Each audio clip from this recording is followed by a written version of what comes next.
And that concludes our regular contributors for this week, so now we move into the best of the web. A selection of items I've come across that I really want to share with you. First, we have a soundtrack from a video which I found on Paul Joseph Watson's YouTube channel, although he'd got it from SyrianGirlpartisan, and this is her view on what's really happening in Syria. You really should listen and take this very seriously. It sounds like the USA are pushing towards World War III with Russia, and in light of Boris's recent comments, we should be worried. Hi everyone, it's Syrian Girl. Things have been heating up in Syria between the US and Russia, and we are getting ever closer to World War III. There have been several UN Security Council meetings, and all have resulted in no agreement between the world powers. Russia's UN envoy Churkin has stated that peace is almost impossible now. The US and Russia had agreed to a ceasefire in Syria. It was supposed to last for 7 days and then be renewed. But on the 7th day, US warplanes attacked a Syrian airbase in Deir Zur, killing 80 Syrian soldiers and wounding 100. Those troops had fought back against a 2-year siege by ISIS. The attack by the US Air Force came at the same time of an ISIS ground offensive, which resulted in ISIS taking over a strategic hilltop above the airbase. The attack on the Syrian army was definitely no accident. It lasted 50 minutes and involved several aircrafts. Syrian intelligence even said they possessed audio conversations between US commanders coordinating with ISIS on the ground. Why would they do this? Well, the US administration wants the Syrian airbase to fall to ISIS. They've been waiting for it to happen for 2 years and thought they'd give things a little nudge forward. The airbase is located in northeast Syria, near the same region that the State Department wants to balkanize into a Kurdish state. A few days prior to the write-up of the agreement, Kurdish militants had attacked the Syrian army in Al-Hasaka, and the Syrian Air Force was used to quell them. The Syrian Air Force is in the way of the US administration's objectives. Syria's air bases have always been a target in this war. One of the repeated mantras coming from the State Department is the need for no-fly zones and grounding Syria's Air Force. Here's an audio clip from the Armed Services Committee hearing that occurred a few days ago. What about the option of controlling the airspace so that barrel bombs cannot be dropped? All the options. What do you think of that option, sir? Right now, Senator, for us to control all of the airspace in Syria would require us to go to war against Syria and Russia. That's a pretty fundamental decision that certainly I'm not going to make. So why is the US prepared to start World War III over grounding Syria's Air Force? They want us to believe it's about protecting civilians, which is ridiculous since the US government has been killing civilians with its own air force both inside Syria and throughout the Middle East.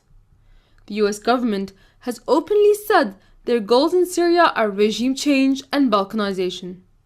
And they are determined to do it, even if it means arming Islamic extremists like Al-Qaeda in Syria.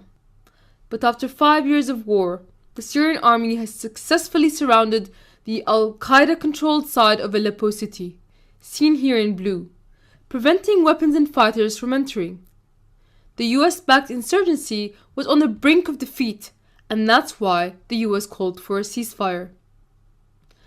At first, the US administration kept the details of the ceasefire secret, probably because it had a lot to do with the US's relationship with Al-Qaeda.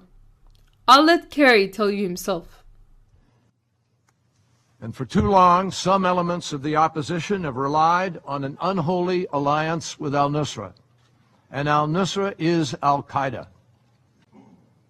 It was also very importantly part of the plan that when those efforts of cooperation commenced, Syrian warplanes would be prohibited from flying over areas where the legitimate opposition, al-Nusra, were present,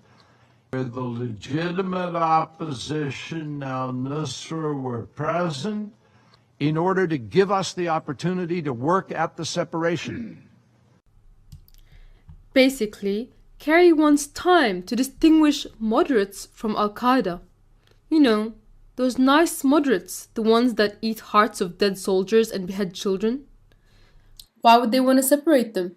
Because it's hard to make the argument that you shouldn't bomb Al-Qaeda. And when Assad has the right to determine who he's going to bomb, because he can, quote, go after Nusra, but go after the opposition at the same time because he wants to. No, Kerry, you said yourself it's because they fight alongside each other. The ceasefire agreement was as follows. 8 trucks would be allowed into the besieged Aleppo without being inspected, allowing weapons to get through. The Syrian Air Force would be grounded and it would stop bombing Al-Qaeda in Aleppo for 7 days. This would give the US time to convince the so-called moderate rebels to separate themselves from Al-Qaeda. But if they failed, the agreement was anyone that was still working with Al-Qaeda would be open targets. Unsurprisingly, the moderates refused to separate themselves from Al-Qaeda and vowed to continue working with it. Even if they wanted, they couldn't afford to separate themselves from Al-Qaeda because it's mostly Al-Qaeda that holds Aleppo. That said, it's primarily al-Nusra who holds Aleppo. Because the State Department were unable to separate the moderates from Al-Qaeda, they decided the ceasefire proposal was no longer in their favor. They decided to take advantage of the fact that the Syrian Air Force was grounded and attack the Syrian airbase. After such a shocking end to the ceasefire, with US airplanes attacking Syrian troops, Russia immediately called for a UN Security Council meeting demanding an explanation. But a few hours later, a Red Crescent aid convoy was hit on its way to Aleppo, which created a total diversion. The US called its own UN Security Council meeting and accused Russia of being behind the attack on the aid convoy. The media regurgitated US government claims Russia was behind the attack, but official statements from the Syrian Red Crescent themselves never blamed Russia for the attack. The only evidence the likes of Kerry has put forward to blame Russia for the airstrike comes from the eyewitness accounts of the so-called White Helmets. The White Helmets, the credible aid organization that waves Al-Qaeda flags around, carries guns openly and takes part in executions. The same White Helmets that, a few days prior to the aid convoy attack, accused the Syrian Red Crescent aid convoy of being too influenced by the Syrian government. Now, shockingly, it turns out that 2 days prior, the White Helmets had been running around telling politicians that the aid convoy was going to be attacked and to blame Assad when it does. Now, how did they know about it? Are we supposed to believe that an aid organization has access to signals intelligence?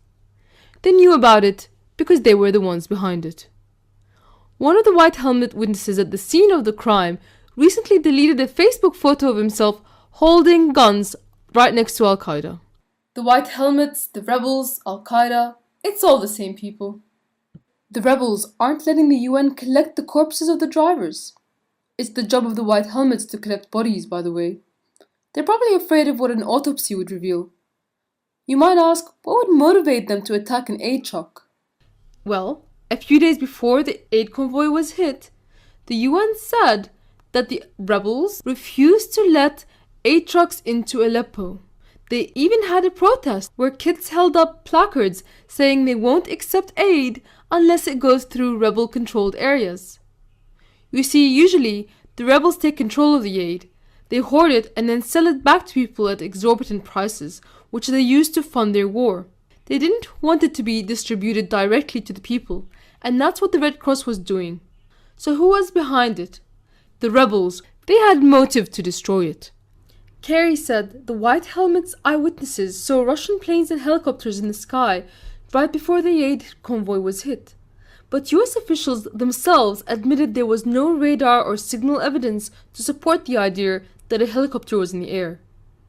An image emerged of part of a missile shell buried in the aid warehouse, which was used by Elliot Higgins of Bellingcat as proof the strike was the work of Russia.